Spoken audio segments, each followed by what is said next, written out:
Tema kita bagus, maafkan orang yang menyakitimu. Memang ini berhubungan dengan kesabaran, tetapi ini juga berhubungan dengan tauhid kita kepada Allah Ta'ala. Ya, kita disuruh oleh Allah Ta'ala senantiasa taat. Ya, atiullaha wa rasul, taatlah kepada Allah dan Rasul. Ya, pada saat kita itu disuruh oleh Allah Ta'ala taat, yaitu kita menjalankan isi Quran, itu taat. Disuruh taat pada Rasul, kita belajar untuk menjalankan sunnah-sunnah Rasul. Nah, di dalam Quran kita banyak cerita disuruh untuk memaafkan kesalahan orang lain. Fa'fu anhum wastaghfir lahum. Fa'fu anhum, maafkan mereka. Wastaghfir lahum. Doakan, mohonkan ampunan kesalahan dan dosa mereka kepada Allah Ta'ala. Ini sebenarnya perintah Allah kepada kita. Kalau kita itu disakiti, kita itu difitnah, kita itu dizolimi. Kalau memang itu bukan pukulan, bukan ngajak perang, dia lewat kata-kata, tidak enak, tidak ini, pokoknya yang tidak mengenakan hati kita, ya kita coba ikuti perintah Allah, karena kita itu mencoba taat, yaitu maafkan mereka.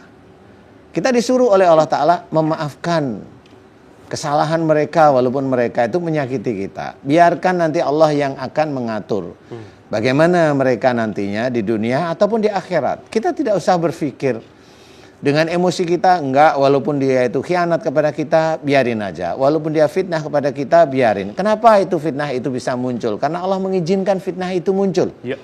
Fitnah itu muncul dari mana? Bisa aja dari iri. Iri hati seseorang melihat orang lain berhasil itu iri. Sehingga lupa bahwa yang berhasil itu saudaranya.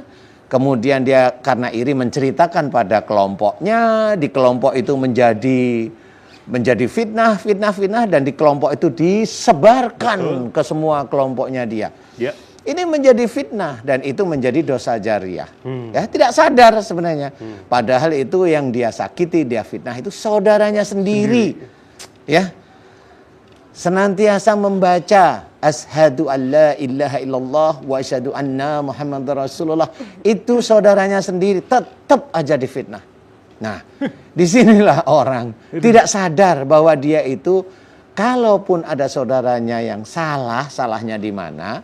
Kalau menyalahkan dia, dimaafkan. Tapi tidak, saudaranya belum tentu menyalahi dia, langsung dihantam. Nah, orang yang dihantam dengan fitnah ini tahu bahwa fitnah ini muncul atas izin Allah. Nah, ini harus paham.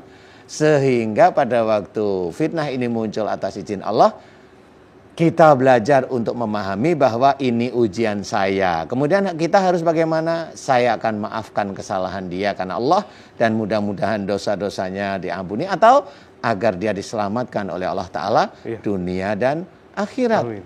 Wallahu alam, mudah-mudahan ini bisa menjadi gambaran bahwasanya kita harus hati-hati untuk memaafkan orang lain. Memang sulit untuk mendoakan kesalahan orang lain kepada Allah Ta'ala, memang sulit. Tetapi kita coba baik kepada suami ataupun pada istri ataupun pada anak ataupun pada orang tua. Ayo kita belajar seperti itu agar itu bisa menjadi amal soleh kita nanti di akhirat. Amin, amin Allah. Wallahu a'lam. Wallahu a'lam. Barakallah Pak Ustaz, terima kasih.